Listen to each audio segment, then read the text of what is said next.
The act makes it compulsory that private radio and television stations set aside 60 minutes daily for public service programming.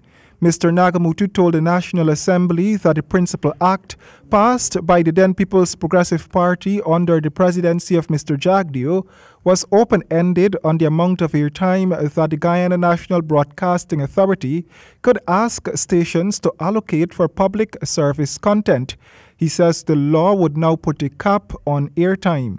So we decided in this government that we would lend clarity to the law. And we will lend certainty to the law by freeing up broadcasters from being held hostage to a law that says you have to give public broadcasting time for any undefined period.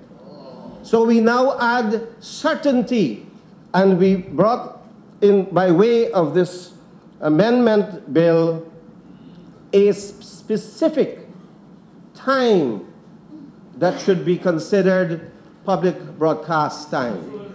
This is of tremendous benefit to the operators of radio and television in Guyana. Member of Parliament for the People's Progressive Party, Juan Echil, said that the hour each day that the government is requesting from all private radio and television stations smacks in the face of freedom of expression and the right to private property. The government seems to be silent on this issue of freedom and guaranteeing people their rights.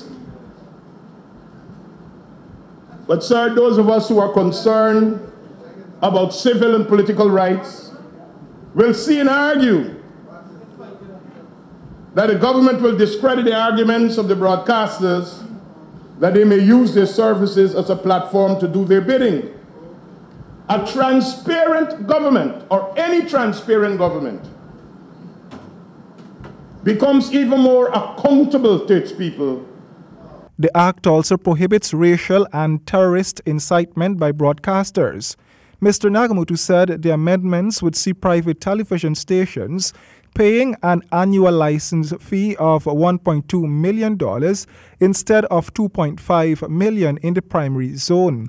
He maintained that the act, which Mr. Jagdeo assented to in 2011, was geared to hold broadcasters captive. This mischief that is being peddled, that this bill would be the death of the freedom of the press, is purely a diversion away from the Jagdeo Act. The Jagdeo Act that provides for an open-ended. It has Jagdeo's signature. We're going to be Granger Act. Mr. Echil said that the bill, from his observation, is crowded in secrecy.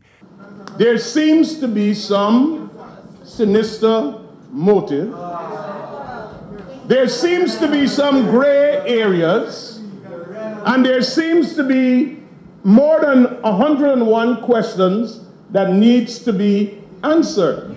And that is why we're not having regulations, but we're having a proposed amendment to an act of which operators and broadcasters are already licensed under.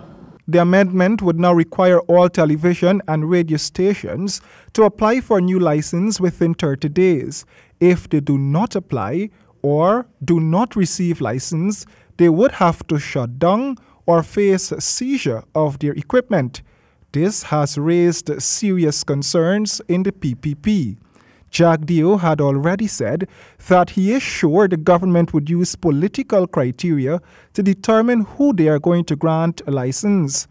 Just before leaving the chair as president in 2011, it is alleged that Mr. Jagdeo had given away broadcast license to persons close to the PPP. The PPP also has its own radio station named Freedom Radio, which the party uses to push its agenda. Roy Den James, HGP Nightly News.